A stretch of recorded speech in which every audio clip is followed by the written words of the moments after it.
The winning blueprint presents the Redskins Report. Welcome all my fellow Redskins brethren and sistren. I am your man and resident Redskins fan, Lou. Thank you for joining me here on the Redskins Report. We'll be talking about preseason football today as the Washington Redskins travel out to L.A.B. Field to take on the Tennessee Titans in our first look at the 2013 Washington Redskins. They travel to take on those Titans in our first preseason tilt. So it's the unofficial start to the NFL season. You could argue that the Hall of Fame game was the unofficial start, but for all us hardcore fans, the real unofficial start is when multiple games get underway, and that's going to happen today as the Redskins and several other games will be displayed on this very day. So we'll talk about the do's, the don'ts, what we're looking for in this game here in a second. Have some house cleaning to do. A couple of friends of the show have some really good content that I want you to check out. Some fellow Redskins fans are doing their thing, and I want you to give them some love. Us, as fellow Redskins fans, must band together and stick together and support one another. And so, first up, I have a friend of the show by the name of Boba, who has a blog that I think you should check out. And there is some really good content on it. The site is Boubz, Boubz, report.blogspot.com. So check it out. Really good content on the site. He has the Redskins going 11-5 to much of your delight. So check it out. I don't always agree with all of the opinions on the site, but it's some really good content. You should check it out for yourself. Also, another fellow YouTuber and vidmaker here on YouTube, and this guy is very thoughtful, very insightful. If you haven't checked him out, please do so. You will not be sorry that you stumbled upon this channel, and I'm pushing you in that direction. This guy knows his stuff, loves and is very passionate about the Washington Redskins, and he's a very deep dive, very philosophical. So sometimes he'll really have you thinking. And so I want you to go check out a very dear friend of this show, Burgundy Fly Guy. Type his name up, you'll find him, Burgundy Fly Guy. He has a show called the BFG Show, which stands for Burgundy Fly Guy, and he does a blog about the Redskins and things that he just thinks about, and it comes to his brain and he wants to talk about it. It's some really good stuff. Check it out, Burgundy Fly Guy on YouTube. The show is called the BFG Show. You type that in, or you type in his name, find him, subscribe to the page, check out his content. It's really good stuff. So with that being said, now let's talk about preseason football. Let's talk about the Tennessee Titans.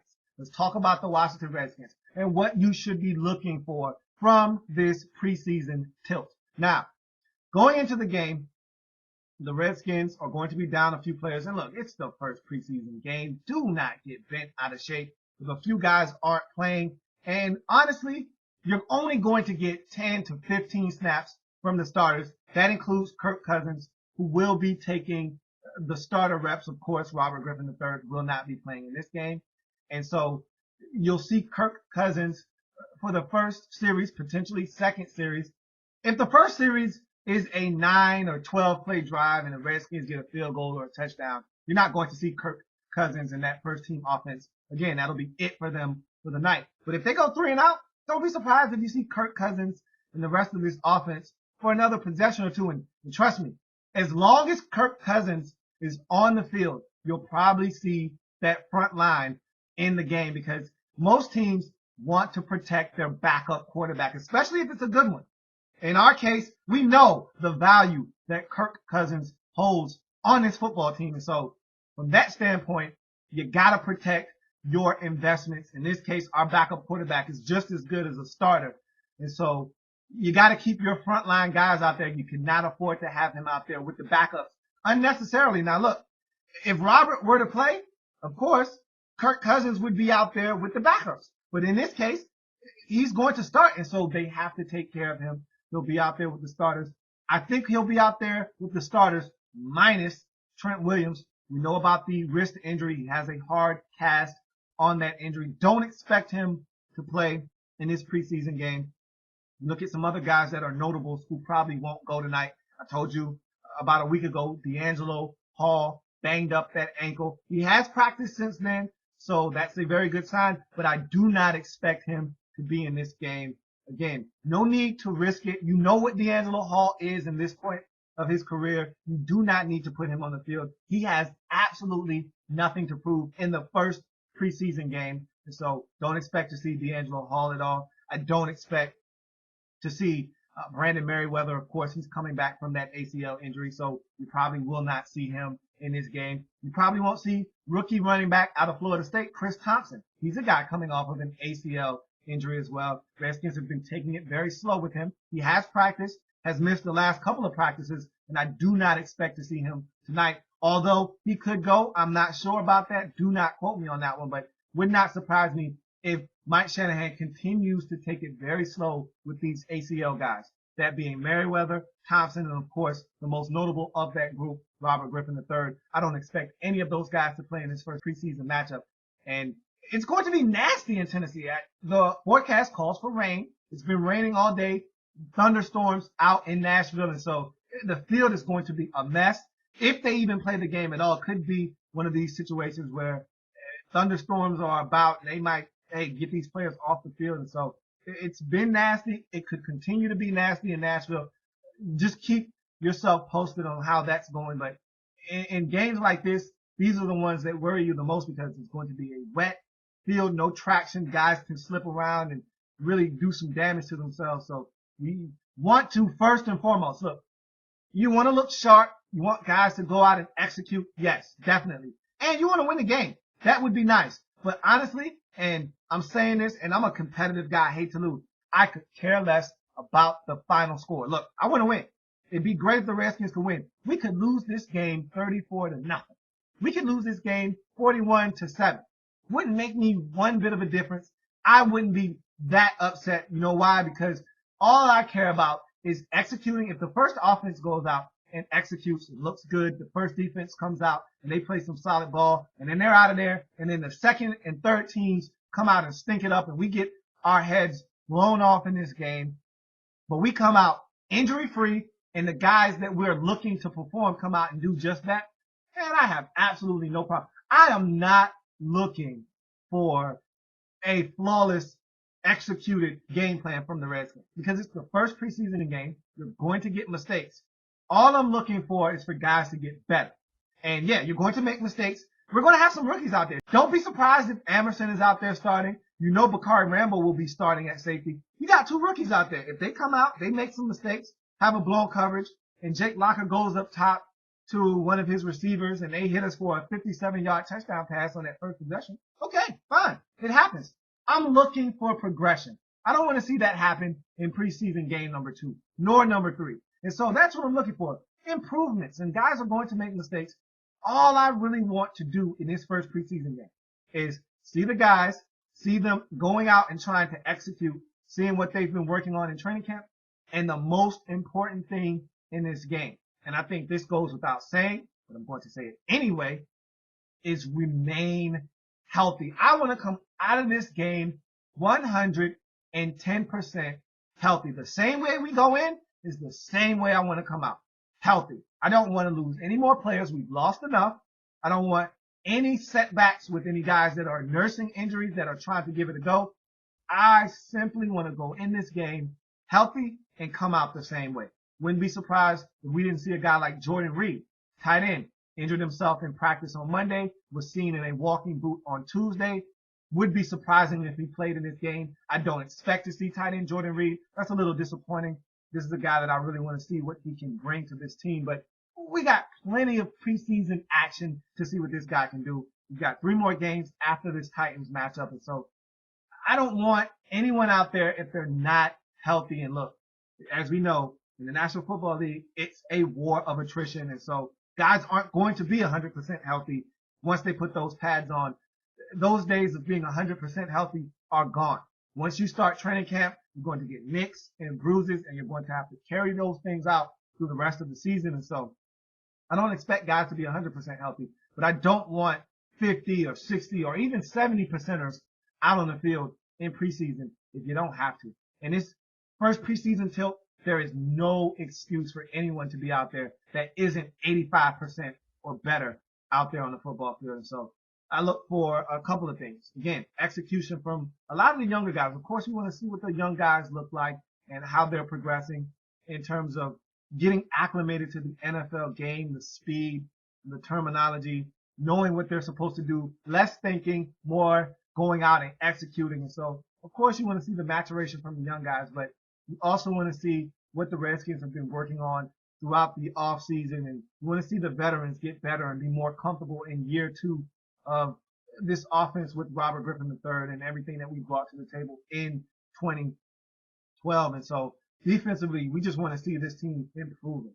And it's going to be great to see a Rackpo get back out there, Kerrigan, and we've got some pieces that we can play with now. So different defensive schemes. You won't see all of that stuff in the preseason because, again, a lot of it is vanilla. And it was vanilla last year with Jim Haslett. I expect it to be vanilla again this season because you don't want to show your hand. You don't want teams knowing what you want to run on the defensive side of football. But again, I just want to see guys out there running around, especially a Rackpo. Haven't seen him in about a year's time. Only played in 2 games last season. And so it'll be nice to see him out there. It'll be nice to see Fred Davis put the pads back on, get out there against competition, run around and do some things. And so that's going to be excellent. Roy Halou, gotta stay healthy. I really love Roy Halou, and I'm going to be the first one to tell you, if it hasn't already been said to you, we cannot run Alfred Morris into the ground. We cannot have another 330 carries like he did last season. And the key to that is Roy Halou Jr. He's slated to be second on the depth chart right now. The Redskins just released their first official or unofficial depth chart just a day ago. Roy Halou Jr. was listed as the second running back, which is what I expect. This guy's dynamic. He gives us an element of speed that we do not have. Chris Thompson is another guy that gives us that element of speed out of the backfield. But Roy Halou Jr. is the guy that I think could be a huge difference maker on his offense because not only can he run it out of the backfield, he can catch it as well, and he adds that dimension of speed that we lacked last year out of the backfield. So I love Roy Halou Jr. I think you already know that by now. I've talked about him so many times on this program, and so good to see him back out there with no ill effects from that toe injury and the surgery that he had to have last offseason. And so let's hope that Roy Halou Jr. can stay healthy. I'm looking for big things from him this year, and it starts in this first preseason game. Look for him to get a lot of work tonight against the Titans. And so I just want to come out of this thing healthy. That's the number one goal for me. If the Redskins look sloppy and they turn it over, sure, I'll be this much disappointed. But at the end of the day, if you tell me that the Redskins came out of this thing healthy, that's all I'm looking for. Give me health. I'll worry about making adjustments and having guys execute better in week number 2 in the preseason. Week 1, just get through it. Get used to hitting other players other than your own and get that stuff out of your system. But just come out of this thing healthy. That's what I'm looking for. That's what you should be looking for. And I've already given you a list of guys that probably won't play, but keep your eye on some of these other young guys. Some of them may or may not make the roster. Again, there are not a lot of spots available on this Redskins roster, but there are a lot of talented young guys on this roster. So keep your eyes peeled. There could be a couple that catch your attention, maybe a few that might slide onto the practice squad, or maybe a couple of guys that we might see on someone else's roster. There are a lot of talented guys on this roster, but there are only 53 spots available. And as you already know, this team probably only has about a good 5 spots available because we've got a lot of players coming back from last year's NFC East champion winning team. And so let me leave you with this. Last year was last year. This is the 2013 version of the Washington Redskins. Forget about the NFC East champion Washington Redskins of 2012. That's done. We're no longer the NFC East champion Washington Redskins. We got to make a statement this year. It starts with this first preseason game, and we got to go out and stake our claim. We did it last year. We snuck up on some people. We were 3-6 at one point. Don't forget that. We were a team that was dead and left in the water, and everyone thought we were gone. We didn't have a life raft. They thought we were finished. And then we emerged from that water that they left us to drown in as NFC East champions after winning 7 straight. So we got something to prove. How do we handle the adversity? How do we handle the notoriety of Robert Griffin III, of being NFC East champions, of having that bullseye squarely placed on our back? How do we handle that? We are now the hunted. We are no longer the hunters. We got what everyone else in our division wants, the NFC East crown. We wear it proud, but now we got to go out and show everybody that 2012 wasn't a fluke. We didn't just get hot and win 7 in a row and make it to the postseason. We are a damn good football team. It starts tonight against the Tennessee Titans. And so look for the Redskins to come out, be hungry, but again, taper it with this. Let's stay healthy. So I'm a Redskins fan, etched in burgundy and gold. My Redskins spirit will never die. My Redskins spirit will never, ever fold. Until we meet again, hail to the Redskins. Check out those sites that I told you about. Of course, talking about the boobsreport.blogspot.com. And of course, my good man, BFG, otherwise known as the Burgundy Fly Guy. Check out the BFG show as well. And so, till we meet again, this has been the Redskins Report. The Redskins Report.